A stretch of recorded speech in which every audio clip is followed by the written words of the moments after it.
nhà đi làm về rồi. Thôi, làm vài cái đi.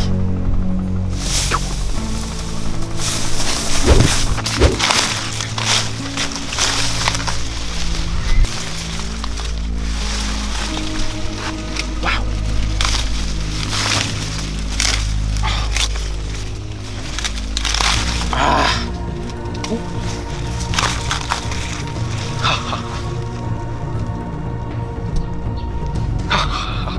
Chú nhà chắc đang ngủ rồi.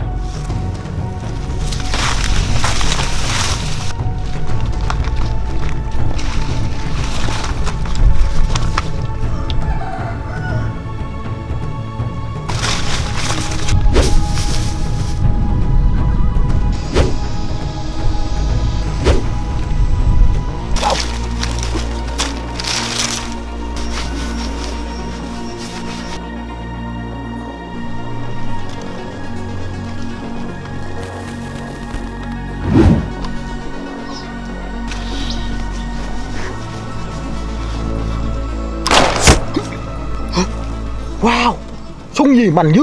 Trời ơi. Ôi.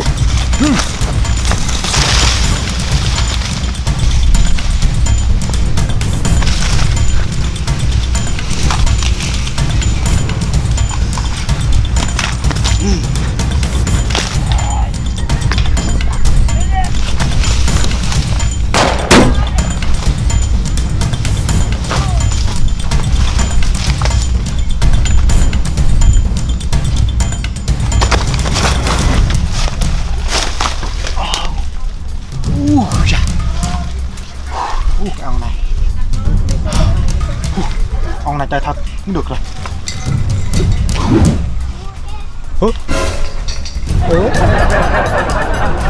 Súng này sao chín rồi. Cũng được.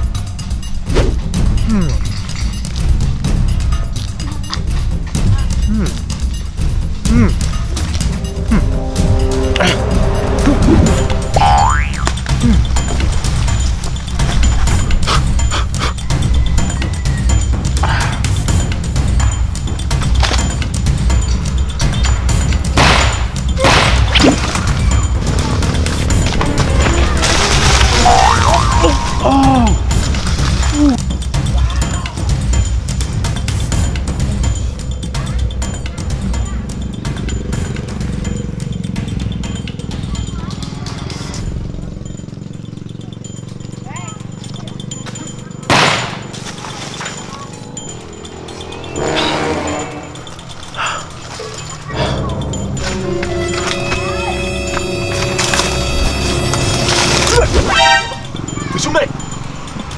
Mày dám hả? Giết tao hả? Đi.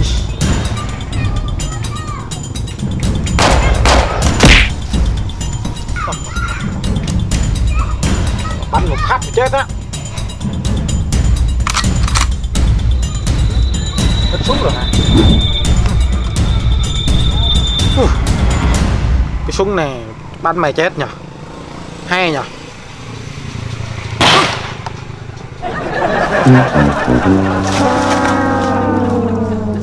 Thằng này ngu nhỉ?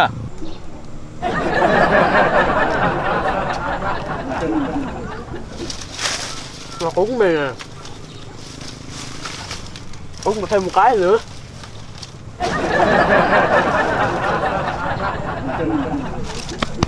Thôi, đừng chết nữa, đừng dậy đi.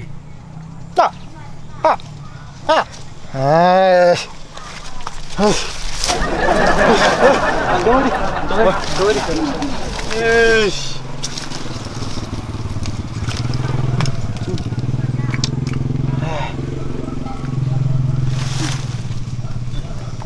Ngon quá.